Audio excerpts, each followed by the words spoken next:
Bien, y a las 8:24 nos visita Francisco Tudela esta mañana. Buenos días, Francisco. Muy buenos días. Gracias por venir nuevamente. Gracias por la invitación. Luego de ver este informe de la gira de Ollanta, de verlo reunido con algunos presidentes y expresidentes importantes, ¿qué sensación o qué nueva sensación tienes frente a su figura? Es decir, ¿se sigue pensando de Humala como el buen soldado de Chávez, el peligro comunista, o sientes que esta gira está mostrándonos una nueva imagen del presidente electo? Bueno, yo no voy a hablar por lo que la prensa ha dicho todos estos días. Yo no creo, nunca he dicho, ni diré que se trata del comunismo como en la época de la Guerra Fría, ni que se trata del buen soldado de Chávez, porque estamos frente a un fenómeno mucho más complejo, que es la organización continental de un abanico de izquierdas que en otras épocas no se hubieran comunicado entre ellas, pero 13, que hoy, ¿no?, en total, colaboran. 13 gobiernos de izquierda en América 13 Latina. Gobiernos de izquierda de naturaleza muy diferente unos de otros. En el caso del Brasil es un gobierno de izquierda sobre un Estado federal donde no tienen mayoría en el Congreso, donde hay 513 diputados, de los cuales el Partido de los Trabajadores tiene 80, aún con la alianza con el partido del vicepresidente no llegan a tener ni acercarse a la mayoría. Un Senado de 81 senadores, donde tampoco tienen mayoría. 26 estados federales sin cuya aprobación no se pueden tomar medidas macroeconómicas, donde también el Partido de los Trabajadores no tiene mayoría, y por lo tanto no se puede hablar de modelos. Acá no es que hay un modelo chavista, un modelo lulista o brasileño.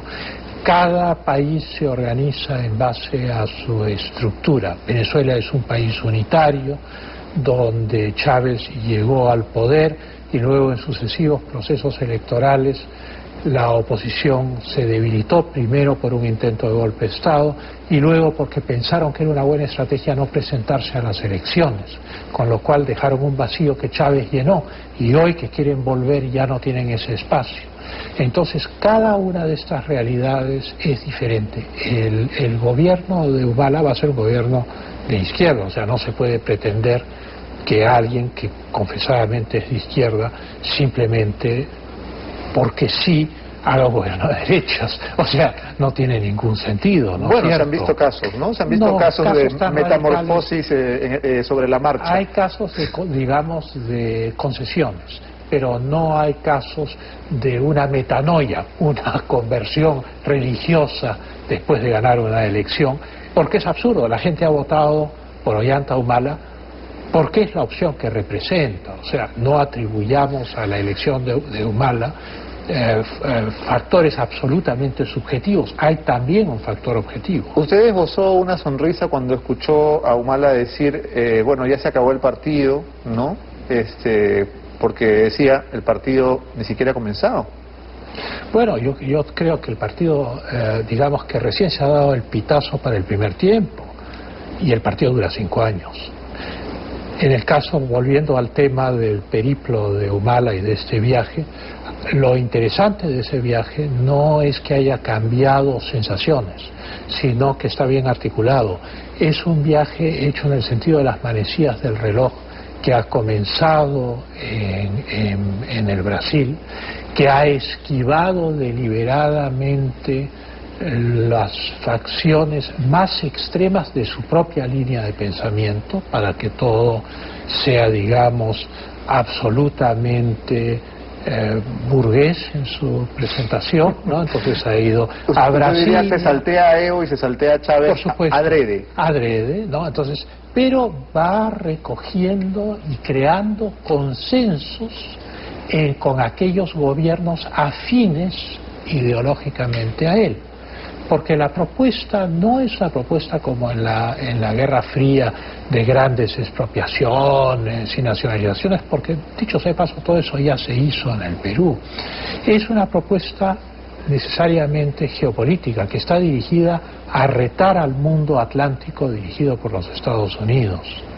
Eso es lo que ha buscado el Foro de Sao Paulo, que agrupa todos estos partidos que van desde el socialismo chileno hasta el Partido Comunista de Cuba, pasando por todos los colores intermediarios. Claro, el objetivo es crear una sinergia continental que rete lo que ha sido la ola de liberalismo, democracia formal, representativa, privatizaciones, reducción del Estado. ¿Y usted comparte la visión de Óscar Ugarteche de que ante este panorama hay una preocupación en Washington? No, yo creo que la política exterior de los Estados Unidos ha tenido desde la caída de la Unión Soviética una primera fase de desconcierto, digamos, cuando hubo el golpe de Chávez o el intento de golpe de Chávez, cuando hubo el autogolpe en el Perú, no hubo una reacción poderosa de Washington, sino simplemente un intento de buscar una salida, porque tenían las manos ocupadas con realidades mucho más vitales política e internacionalmente para ellos. En esa época el derrumbe de la Unión Soviética, el nacimiento de una serie Pero en de este países, momento a Estados Unidos europea. ¿No le preocupa que haya 13 gobiernos de izquierda en América Latina? No creo yo, porque creo que terminada la Guerra Fría, terminado el estado ideológico soviético, América Latina no representa ningún reto geoestratégico a los Estados Unidos. O sea, acá no hay ningún peligro.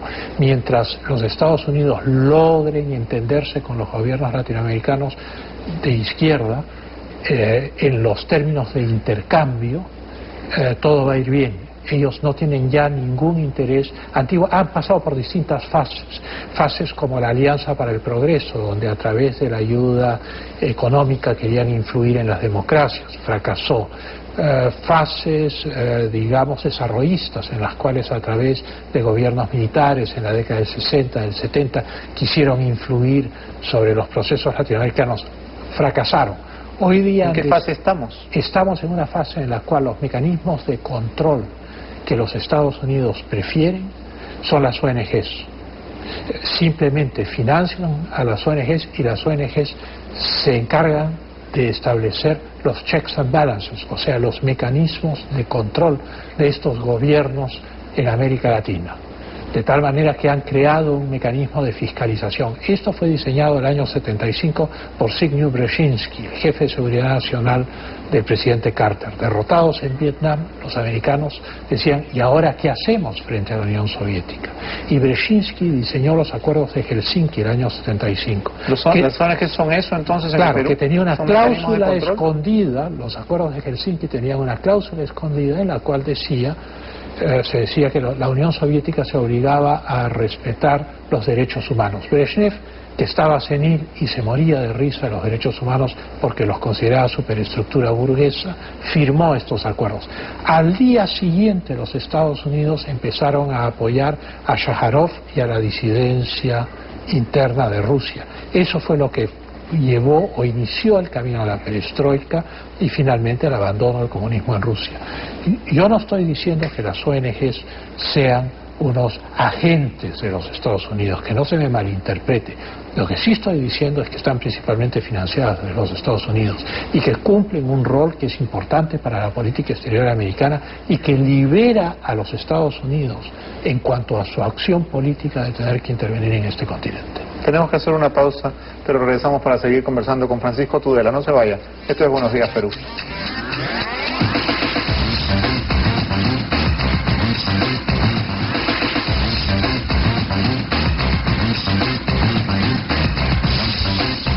Son las 8:37, estamos de regreso en Buenos Días, Perú, y seguimos conversando con Francisco Tudela, quien está celebrando una década alejado de la política.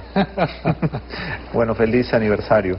Exactamente, una década. 10 años, qué día pronto. por día, sí.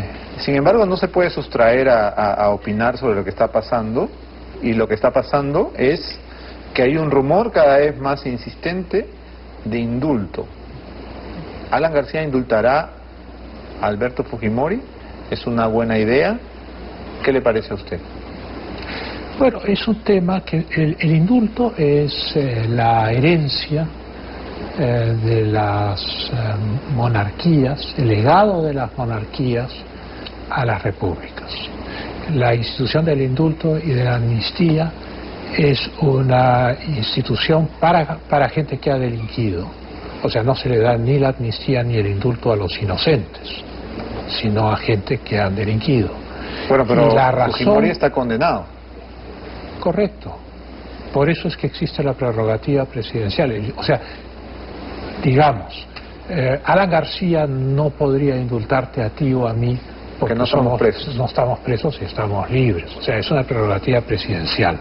Esa prerrogativa presidencial puede tener una base humanitaria, puede tener una base política de querer buscar algo que fortalezca la paz social o lo que fuese. Y las razones son un privilegio del presidente, si es que esto ocurre.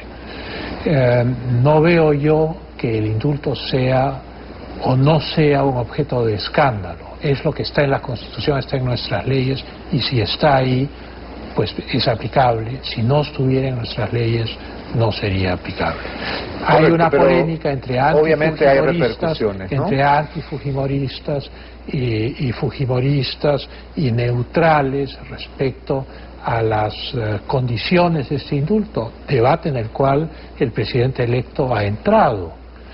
El presidente electo ha dicho que él indultaría al presidente Fujimori por razones de salud.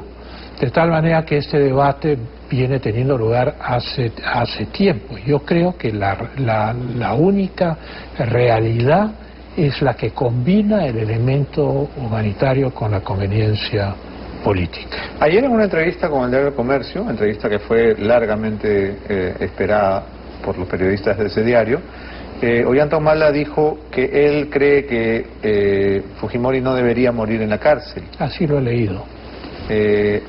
Y digamos, la idea de indultar al expresidente sería un ánimo de calmar ánimos, de pacificar, de que ese 48% que votó por Keiko Fujimori quede, digamos, menos resentido, menos molesto, menos crispado. Puede ser. Yo creo que hay un elemento humanitario. El que un jefe de Estado muera en la cárcel tiene un impacto mediático inevitable. Pero Alberto Fujimori no está al borde de la muerte. No lo sé yo. No estoy haciendo. Bueno, digamos, yo no estoy recomendando un curso de acción. Tú me haces preguntas. Estoy citando lo que, digamos, y yo en base a lo que ha dicho el doctor Aguinaga ha dicho. En base a lo que dice el presidente electo, en base a lo que dice el debate nacional, yo adelanto estas opiniones, ¿no? El tema del indulto es un tema muy difícil a tal punto que la hija del expresidente en la campaña dijo que ella no lo indultaría, porque es un tema muy político. O porque tal vez sabía que Alan lo iba a hacer. Eso es ser suspicaz, claro. Bueno, en el mundo de la suspicacia es válida, de ¿no? la imaginación, es válida. Pero la sospecha y la suspicacia puede ser malvada, que es atribuirle intenciones a otros que en realidad no tiene. Entonces yo no me atrevo a entrar al terreno de las suspicacias, ni a atribuir intenciones secretas o entendimientos secretos que nadie conoce, pero que yo supongo y que al decirlos voy a producir que un montón de gente se indigne y entonces voy a movilizar a la opinión pública. Yo no quiero entrar a ese terreno. Es una prerrogativa presidencial para este presidente o para el próximo, si es que desean ejercerla. No es ilegal.